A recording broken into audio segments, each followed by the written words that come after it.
Welcome to Aizan Lessons. Here you'll find kids stories for so much and more for the child journey. Thank you for being here.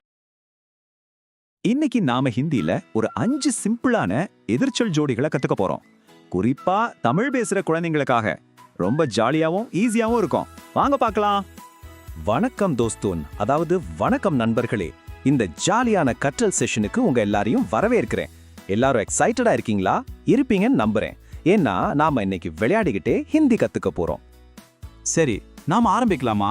முதல்ல சொல்லுங்க, opposite words அப்படின்னா தமிழ்ல என்னன்னு யாருக்காவது தெரியுமா? கொஞ்சம் யோசிச்சு பாருங்களேன். கரெக்டா சொன்னீங்க. எதிர்ச்சொற்கள். ஹிந்தியில எதிர்ச்சொற்களை விலோம் ஷப்த் அப்படின்னு சொல்லுவாங்க. இந்த ஸ்லைட்ல பாக்குறீங்கல்ல, பேர் கொஞ்சம் வித்தியாசமா இருக்கலாம், ஆனா அர்த்தம் எல்லாம் ஒண்ணுதான். உதாரணத்துக்கு தமிழ்ல பெரிய அப்படின்னா அதுக்கு ஆப்போசிட் சிறிய, சூடுக்கு ஆப்போசிட் குளிர். இது உங்களுக்கு தெரியும் இல்லையா?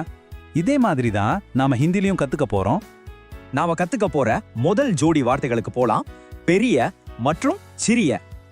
ஹிந்தில பெரிய அப்படின்னா படான்னு, சிறிய அப்படின்னா சோட்டான்னு சொல்லணும். படா, சோட்டா. இப்போ நாம இத சொல்லி பழகலாமா? ரெடியா? நான் சொன்னதுக்கு அப்புறம் நீங்களும் சொல்லுங்க. படா. இன்னும் கொஞ்சம் சத்தமா. படா. அருமை. இப்ப அதோட எதிர்ச்சொல் சோட்டா.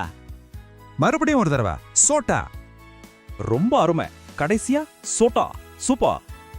இப்ப நம்மளோட ரெண்டாவது ஜோடி வார்த்தைகளுக்கு போகலாம். சூடு மற்றும் குளிர். சூடுக்கு ஹிந்தியில கரம் அப்படின்னும், குளிருக்கு தண்டா அப்படின்னும் பேரு. கரம், தண்டா. இதை ஞாபகம் வச்சுக்கிறது ரொம்பவே ஈஸி. பாருங்களேன், அம்மா உங்களுக்கு சூடா பால் தருவாங்க இல்லையா, அது கரம். அப்புறம் உங்களுக்கு பிடிச்ச ஐஸ்கிரீம் எப்படி இருக்கும்? சில்லுன்னு, தண்டா. புரியுதா? பிரமாதம். இப்ப இன்னும் மூணு ஈஸியான ஜோடி வார்த்தைகளை சட்டுன்னு பாத்திரலாம். ரெடியா இருக்கீங்களா? அடுத்தது மேலே மற்றும் கீழே. ஹிந்தில இத ஊப்பர் மற்றும் நீச்சே அப்படின்னு சொல்லணும். வாங்க, ஒரு சின்ன விளையாட்டு விளையாடலாம். எல்லாரும் எழுந்து நின்னு ஜம்ப் பண்ணிக்கிட்டு ஊப்பர் அப்படின்னு சொல்லுங்க. இப்ப அப்படியே உக்காந்துக்கிட்டு நீச்சே அப்படின்னு சொல்லுங்க. செஞ்சீங்களா? ரொம்ப நல்லது. பகல் நேரத்தை ஹிந்தில தின்னு சொல்லுவாங்க. நம்ம தூங்குறோம்ல, அந்த ராத்திரி நேரத்தை ராத்துன்னு சொல்லுவாங்க. தின், ராத். ரொம்ப ஈஸியா இருக்கு இல்லையா? நம்மளோட கடைசி ஜோடி சரியான மற்றும் தவறான. ஹிந்தில சஹி மற்றும் கலத். நீங்க ஒரு நல்ல காரியம் செஞ்சா அது சஹி, ஒரு தவறான காரியம் செஞ்சா அது கலத்.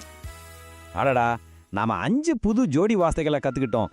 இப்ப நம்ம கத்துக்கிட்ட எல்லாத்தையும் ஒரு தடவை ஞாபகப்படுத்தி பார்க்கலாமா? ரெடியா இருங்க. வாங்க, என் கூடவே சொல்லுங்க. படா, சோட்டா. கரம், டண்டா. ஊப்பர், நீச்சே.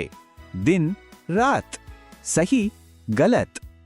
Super super super. நீங்க எல்லாரும் ரொம்ப அருமையா கத்துக்கிட்டீங்க. எல்லா வார்த்தைகளையும் சரியா சொன்னீங்க. உங்களுக்கே நீங்க ஒரு கைத்தட்டல் கொடுத்துக்கோங்க. சரி, இப்போ உங்களுக்கு ஒரு கேள்வி. உங்களுக்கு தமிழ்லயோ இல்ல ஹிந்திலயோ வேற என்னென்ன எதிர்ச்சொற்கள் தெரியும்? யோசிச்சு உங்க அம்மா கிட்டயோ அப்பா கிட்டயோ சொல்லுங்க. இன்னைக்கு கத்துக்கிட்ட வார்த்தைகளை வச்சு ஹிந்தில பேசி பாருங்க. நாம இதோட அடுத்த பகுதியில இன்னும் நிறைய புது வார்த்தைகளை கத்துக்கலாம். நன்றி நண்பர்களே, மீண்டும் சந்திப்போம்.